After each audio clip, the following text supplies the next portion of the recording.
এই খুলুমখা। আজকে আমরা টিওয়াইএফ এবং টিএসইউ এই দুটো সংগঠনের উদ্যোগে এই প্রেস মিটটা করছি। আমার ডান পাশে আছেন Sujit Tripura, TSU general secretary, এবং টিএসইউর প্রেসিডেন্ট কমরেড নেতাজি দেববর্মা। আমার বাঁ পাশে আছেন আমাদের টিওয়াইএফ সেন্ট্রাল কমিটির সহসভাপতি তথা প্রাক্তন ইএম সন্ধ্যারানী চাকমা। সাংবাদিক বন্ধুরা, আপনাদের সকলকে প্রথমেই টিওয়াইএফ এবং টিএসইউর পক্ষ থেকে ধন্যবাদ এবং শুভেচ্ছা জানাচ্ছি। আমরা আজকে যে বিশেষ কারণে আপনাদের এখানে উপস্থিত হয়েছি, মূলত তিনটি বিষয় আমাদের সামনে আমরা আপনাদের সামনে তুলে ধরব এবং আপনাদের মাধ্যমে আশা করি রাজ্যবাসীর কাছে আমাদের এই বক্তব্য এবং প্রচার সেটা পৌঁছবে। আগামীকাল 12 তারিখ ট্রাইবাল ইউথ ফেডারেশন টিওয়াইএফ তার 58তম প্রতিষ্ঠা দিবস। 1967 12ই ফেব্রুয়ারি আমাদের টিওয়াইএফের প্রতিষ্ঠা পেয়েছিল। আগামীকাল 12ই ফেব্রুয়ারি সারা রাজ্যব্যাপী মহকুমা, লোকাল এবং ইউনিট এলাকায় আমরা এই 58তম টিওয়াইএফ প্রতিষ্ঠা দিবসকে উপলক্ষ করে প্রত্যেকটি জায়গায় আমরা সংগঠনের পতাকা উত্তোলন করব। তার সাথে সাথে আমরা দীর্ঘ এই 58 বছর পথ চলার মধ্যে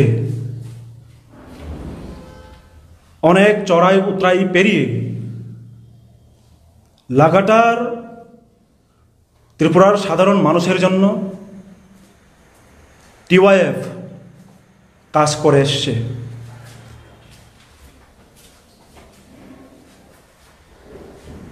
আমরা দেখেছি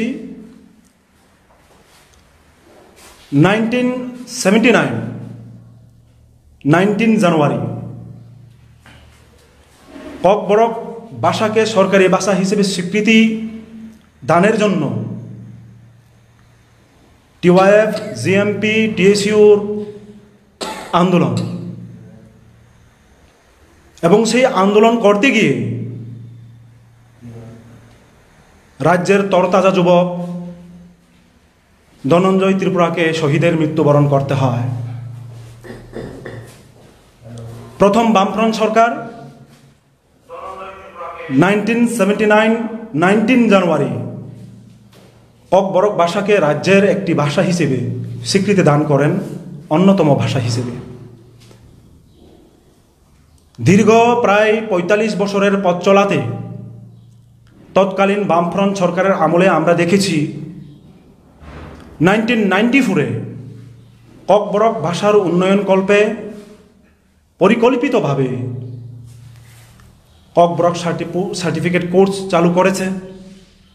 তারপর 1998 ডিপ্লোমা কোর্স চালু করেছে। 2012 সালে রাজ্যের সাধারণ ডিগ্রি কলেজগুলোতে ককবরক সাবজেক্টটাকে অন্তর্ভুক্ত করা হয় এবং 2015 সালে ত্রিপুরার কেন্দ্রীয় বিশ্ববিদ্যালয় ত্রিপুরা বিশ্ববিদ্যালয় সেখানে পোস্ট গ্রাজুয়েট কোর্স চালু করা হয় এবং 2018 পর থেকে ককবরক বিষয়ে রিসার্চ পিএইচডি কোর্স এখন বর্তমানে 3 জন স্কলার ত্রিপুরা ইউনিভার্সিটিতে তারা রিসার্চ করছেন, পড়াশোনা করছেন। এমতাবস্থায় দাঁড়িয়ে গত কিছুদিন পূর্বে রাজ্যের বিভিন্ন প্রিন্ট মিডিয়া, সোশ্যাল মিডিয়ার মাধ্যমে আমরা দেখেছি, রাজ্যবাসী দেখেছে, আমরা অবগত হয়েছি, টিবিএসসির প্রেসিডেন্ট ডক্টর গণ চৌধুরী তিনি সেন্টার অবজারভারদের নিয়ে একটা হল সভার মিটিংয়ে নাকি বলেছেন সামনে যে মাধ্যমিক এবং উচ্চ মাধ্যমিকের পরীক্ষা হবে সেখানে কক বরক বিষয়ের পরীক্ষা সেটাতে রোমান স্ক্রিপ্টে যদি লেখা হয় তাহলে তাকে এফআইআর করা হবে, প্রয়োজনে সেন্টারে সেন্টারে পুলিশি ব্যবস্থা করা হবে। এই ধরনের মন্তব্য, এই ধরনের স্টেটমেন্ট তিনি করেছেন। পরবর্তী সময়ে তৎক্ষণাৎ তিনি বলবেন আমাদের জেনারেল সেক্রেটারি টিএসইউর সুজিত ত্রিপুরা তার কথাবার্তা এবং বোর্ডের প্রেসিডেন্টের সঙ্গে কী কথাবার্তা হয়েছে তিনি বলবেন ওনার বক্তব্যের সময়। আমরা দেখেছি পরবর্তী সময় এক এক সময় এক এক রকমের কথাবার্তা বলছেন টিবিএসসির প্রেসিডেন্ট, জানিয়ে রাজ্যের হাজার হাজার পরীক্ষার্থী যারা কক বরক নিয়ে পড়াশোনা করছেন, যাদের স্কুলে, কলেজে, ইউনিভার্সিটিতে কক বরক সাবজেক্ট আছে, তাদের মধ্যে একটা আশঙ্কা তৈরি হয়, একটা কৌতূহল তৈরি হয় যে তাহলে কি আমরা রোমান হরফে লিখতে পারবো না? তো তা নিয়ে আমাদের টিওয়াইএফ এবং টিএসইউ সেন্ট্রাল কমিটির স্ট্যান্ডটা হচ্ছে বিগত বছরগুলোতে প্রায় দেড় দশক 2 দশক ধরে কক বরক বিষয়টা যখনই পরীক্ষা হয়েছে স্কুল, কলেজ, ইউনিভার্সিটিতে, কোনোদিন পরীক্ষার খাতায় লেখার জন্য রোমান কিংবা বাংলা স্ক্রিপ্ট নিয়ে এই ধরনের সমস্যার সম্মুখীন হতে হয়নি। কিন্তু গত 2022, 23 এবং 24 এই সময়টার মধ্যে আমরা লক্ষ্য করছি পরিকল্পিতভাবে কক বরককে দাবিয়ে রাখার জন্য, নিজেদের রাজনৈতিক উদ্দেশ্য চরিতার্থ করার জন্য বিজেপি আইপিএফটি জোট সরকার টিবিএসসির প্রেসিডেন্টের মাধ্যমে বলার চেষ্টা করছেন রোমান হরফে লিখতে পারবে না, রোমান হরফে লিখলে পরে এফআইআর করা হবে। ওনার এই বক্তব্যকে টিওয়াইএফ এবং টিএসইউ প্রতিবাদ জানাচ্ছে এবং এও দাবি করছে অতি দ্রুত ওনার এই স্টেটমেন্ট শুধুমাত্র বাংলা স্ক্রিপ্টেই পরীক্ষা লেখা হবে, রোমান হরফে লেখা যাবে না, এফআইআর করা হবে। এই ধরনের স্টেটমেন্ট, এই ধরনের মন্তব্য এটা দুর্ভাগ্যজনক, এটা অনভিপ্রেত। আমরা ওনার কাছে আপিল করব, অনুরোধ করব, যেহেতু সামনেই পরীক্ষা, আজকে 11 তারিখ, হাতে সময় নেই, এই সময়ের মধ্যে যদি কোন লিপিতে লেখা হবে, কোন লিপিতে লিখতে পারবে না, ক্যাশ হবে, এই নিয়ে যদি মতানৈক্যের মধ্যে থাকে, সংশয়ের মধ্যে থাকে, তাহলে ছাত্রছাত্রী, হাজার হাজার ছাত্রছাত্রীর ভবিষ্যৎ কোথায় গিয়ে থাকবে? এমনিতে আমরা লক্ষ্য করেছি রাজ্যের বিভিন্ন স্কুল, কলেজে টিচার, বিষয় শিক্ষক, এসটিজিটি নিয়োগ হচ্ছে না, অ্যাসিস্ট্যান্ট প্রফেসর নিয়োগ নেই। যেই কাজটা প্রাথমিকভাবে প্রাধান্য দেওয়ার দরকার সেই জায়গাতে না গিয়ে স্ক্রিপ্ট ইস্যুটাকে সামনে এনে ছাত্রছাত্রীদের মধ্যে একটা বিব্রতকর পরিস্থিতির মধ্যে ঠেলে দেওয়ার চেষ্টা করা হচ্ছে।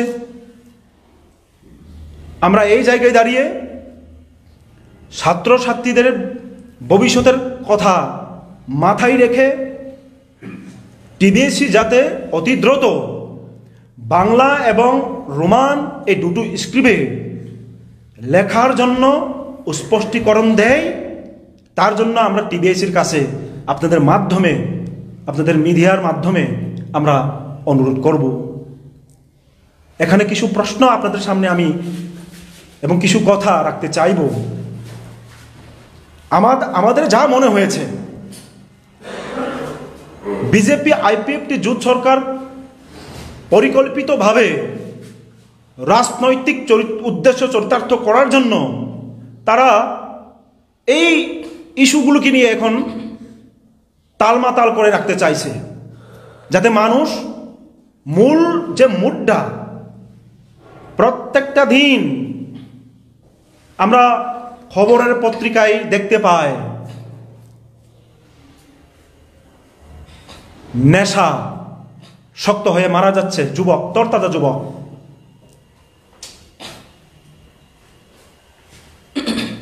চাকরির নিয়োগ নেই, 40-50 হাজার শূন্য পদ। টেট পরীক্ষা 2023-এ আর হয়নি। টেট পরীক্ষা প্রত্যেক বছর কন্ডাক্ট করার কথা ছিল সুপ্রিম কোর্টের রায় অনুসারে। আমরা 2023-এ আমরা আমাদের রাজ্যে টেট পরীক্ষা হতে দেখিনি। 2022 সালে যে টেট পরীক্ষাটা হয়েছিল, রেজাল্টও প্রকাশ পেয়েছে, তাদের নিয়োগ নেই। এসটিজিটির রেজাল্ট 2022-এ যে পরীক্ষাটা হয়েছিল তার এখনো রেজাল্ট বেরোয়নি। হাজার হাজার শূন্যপদ পড়ে আছে, তা নিয়ে কথা নেই, তা নিয়ে চিন্তা নেই। হাজার হাজার স্টুডেন্টকে কিভাবে ভবিষ্যতের অন্ধকারে ঠেলে দিতে পারে তার পরিকল্পনা করা হচ্ছে, তার একটা ষড়যন্ত্রের ব্লুপ্রিন্ট তৈরি করা হচ্ছে। স্কুলের 100 মিটারের দূরত্বের পাশেই আপনার মদের লাইসেন্স দোকান খুলে দেওয়া হচ্ছে, শয়ে শয়ে মদের লাইসেন্সদারির দোকান খোলা হচ্ছে, আর চারিদিকে স্কুল বন্ধ হচ্ছে। প্রয়োজনীয় শিক্ষক নিয়োগ নেই, স্বাস্থ্য ব্যবস্থা বেহাল অবস্থা। 5000-এর উপর শুধুমাত্র স্বাস্থ্যকর্মীর ভ্যাকান্ট পোস্ট রাজ্যে। আমরা বিভিন্ন পত্রপত্রিকার মাধ্যমে দেখতে পেয়েছি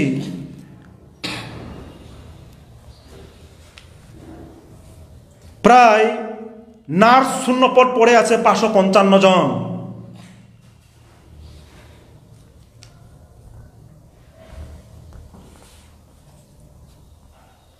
স্বাস্থ্যকর্মী টোটাল 5012 জন শূন্যপদ। প্রতি বছর অবসরে চলে যাচ্ছে প্রায় 200-250 জন, 300 জন গ্রুপ ডি। তাদের নিয়োগ করার কোনো পরিকল্পনা নেই। এই হচ্ছে আমাদের সুশাসন। তো গত 2022 ডিসেম্বর মাসে এলিমেন্টারি এডুকেশনের যিনি ডাইরেক্টর তো আমাদের সাথে সাক্ষাৎ করার কোনো সময় দেননি। আমরা এডিশনাল ডাইরেক্টরের কাছে আমরা ডেপুটেশন প্রদান করেছিলাম। এসটিজিটি অতি দ্রুত নিয়োগ করে যাতে শিক্ষক স্বল্পতা দূর করা হয় তা নিয়ে। 2022-2023-এর নির্বাচন পেরোলো, দ্বিতীয়বার বিজেপি আইপিএফটি জোট ক্ষমতায় তারা আসীন হয়েছেন।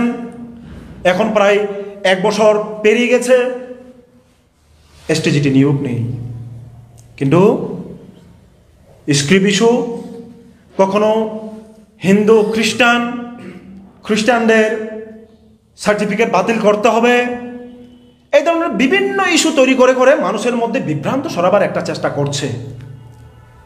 আমরা সচেতন নাগরিকদের প্রতি আহ্বান করতে চাইব, বিজেপি আইপিএফটি জোট সরকারের RSS-এর এই ধরনের বিভ্রান্তিতে আপনারা পা দেবেন না, নিশ্চিত।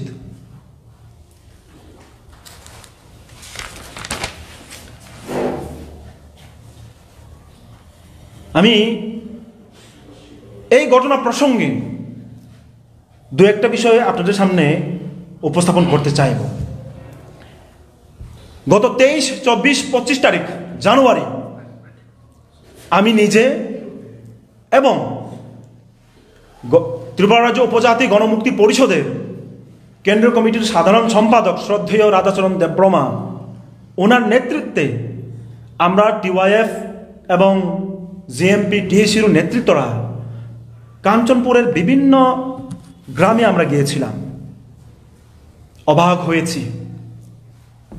দামদই, সিমলং, কান্থলবাড়ি, বাম্বু, চন্দিপুর, থুমলাইপাড়া, আপনারা কখনো যদি যান দেখতে পাবেন মানুষের কি দুরবস্থা। গত 6 বছরের রাস্তার মেরামত নেই। 2018 পর সেই সব এলাকাতে বিদ্যুৎ সংযোগ ছিন্ন হয়ে গেছে। বিদ্যুৎ সংযোগ নেই, মেরামত নেই। রেগার কাজ বিগত বামফ্রন্ট সরকারের আমলে তারা বলছেন বিভিন্ন লাইন ডিপার্টমেন্ট সহ 100, 150, 120, 130 দিন তারা পেতেন। বর্তমান সময়ে তারা 20 দিন 25 দিন পাচ্ছেন। এই 2024-এ একদিনও কাজ সেখানে হয়নি। মানুষ কত দুরবস্থার মধ্যে থাকলে পর একটা 1.5 দিনের বাচ্চাকে, নিজের বাচ্চাকে 3,500 টাকায়, 3,000 টাকায় বিক্রি করতে বাধ্য হয়, ভাবতেই তো অবাক লাগে, ঘাসি উড়ে উঠে। তা নিয়ে এজেন্ডা নেই। রাজ্যের তিপ্রাসা হামক্রাই মন্ত্রী, ট্রাইবাল ওয়েলফেয়ার মন্ত্রী, কৃষ্ণপুর এলাকায় একটি বাচ্চাকে 30,000 টাকায় বিক্রি করা হয়। সেখানে নিজের বিধানসভা এলাকায় ট্রাইবাল ওয়েলফেয়ার মিনিস্টার একবারের জন্য হলেও সেই পরিবারের কাছে গিয়ে পর্যন্ত দেখা সাক্ষাৎ করলো না। তার চাইতে দুর্ভাগ্যজনক আর কি হতে পারে? তার চাইতে বেদনাদায়ক এবং দুঃখজনক কি হতে পারে? আর এরাই বলছেন সুশাসন চলছে, বিকাশ হচ্ছে, এক ত্রিপুরা শ্রেষ্ঠ ত্রিপুরা হচ্ছে। কোথায়? আমরা তো তা দেখতে পাচ্ছি না। বেকাররা হতাশ, ট্যাবলেট ইনজেকশন নিয়ে উঠতি বয়সে নেশার সাগরে বেসে যাচ্ছে যুব সমাজ। এটা সুশাসন? তা নিয়ে মুদ্রা নেই, তা নিয়ে এজেন্ডা নেই। কোথায় মানুষের সমস্যা নিয়ে কথা বলবে, তার দূরীকরণের কথা বলবে, তার সমস্যা সমাধানের কথা বলবে, বেকার যুবকের চাকরির কথা বলবে, রিক্রুটমেন্টের কথা বলবে, এসটিজিটি নিয়োগের কথা বলবে। টেট পরীক্ষা আবার 2023 হলো না, ঠিক 24-এ হতে পারতো, এখনো তার কোনো নোটিফিকেশন নেই, তার কথা বলবে। কাকে সার্টিফিকেট বাতিল করবে তা নিয়ে একটা এজেন্ডা তৈরি করবে, সেন্টিমেন্ট তৈরি করবে, গ্রু করবে, আবেগ নিয়ে খেলা হবে, উন্মাদনা তৈরি করবে। কখনো রোমান হরফের কথা বলবে, কখনো দেবনাগরীর কথা বলে মানুষকে বিভ্রান্ত করার চেষ্টা করছে। চাকরি কোথায়? বেকাররা চাকরির খুঁজে তন্ন তন্ন হয়ে খুঁজে বেড়াচ্ছে। বাইরের রাজ্যে গিয়ে মৃতদেহ হয়ে ফিরে আসছে, শবদেহ হয়ে ফিরে আসছে। কেউ বা বেঙ্গালুর, কেউ বা বিশাখাপত্তনম, কেউ বা চেন্নাইয়ে গিয়ে কাজ করতে গিয়ে মারা যাচ্ছে। মৃতদেহ পর্যন্ত তারা বাড়িতে ফিরিয়ে আনতে পারছে না। সেই জায়গাতে সরকার তাদেরকে সহযোগিতা করার জন্য কোনো পদক্ষেপ নিচ্ছে না। এই হচ্ছে সুশাসন। আমরা অত্যন্ত বেদনা বহুল চিত্তে এই কথা বলতে বাধ্য হচ্ছে। বিজেপি আইপিএফটি জোট সরকার প্রতিষ্ঠা হওয়ার পর এবং দ্বিতীয়বার পুনরায় প্রতিষ্ঠা হওয়ার পর মানুষের সমস্যা নিয়ে তাদের কোনো কাজ নেই, কথা নেই। যুবকদের সমস্যা সমাধানের জন্য কোনো পরিকল্পনা নেই। শিক্ষা ব্যবস্থাকে উন্নততর করার জন্য যে ব্যবস্থা নেওয়া দরকার তার কোনো হেলদোল নেই। স্বাস্থ্য ব্যবস্থাকে কিভাবে আরেকটু উন্নত করা যায় তার কোনো ব্যবস্থা নেই, তা প্রমাণিত। এই জায়গাটি দাঁড়িয়ে আমরা রাজ্য সরকারের কাছে অনুরোধ করব, রোমান হরফ এবং বাংলা হরফে যাতে পরীক্ষার্থীরা পরীক্ষায় বসতে পারে, তার জন্য টিবিএসসির প্রেসিডেন্ট অতি দ্রুত তার একটা স্পষ্টীকরণ দিয়ে হাজার হাজার যারা অপেক্ষায় আছেন টিবিএসসির বোর্ড কি সিদ্ধান্ত নেই অধীর আগ্রহে, তাদেরকে আশ্বস্ত করুন যাতে মাধ্যমিক এবং 12-এর পরীক্ষায় তারা ভালোভাবে পরীক্ষাটায় বসতে পারে। এবং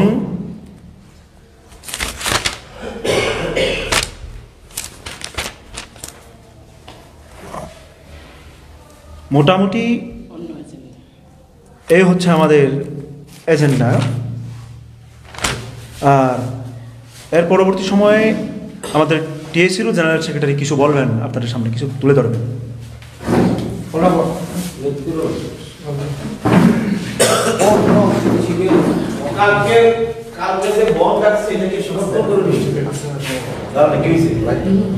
আরে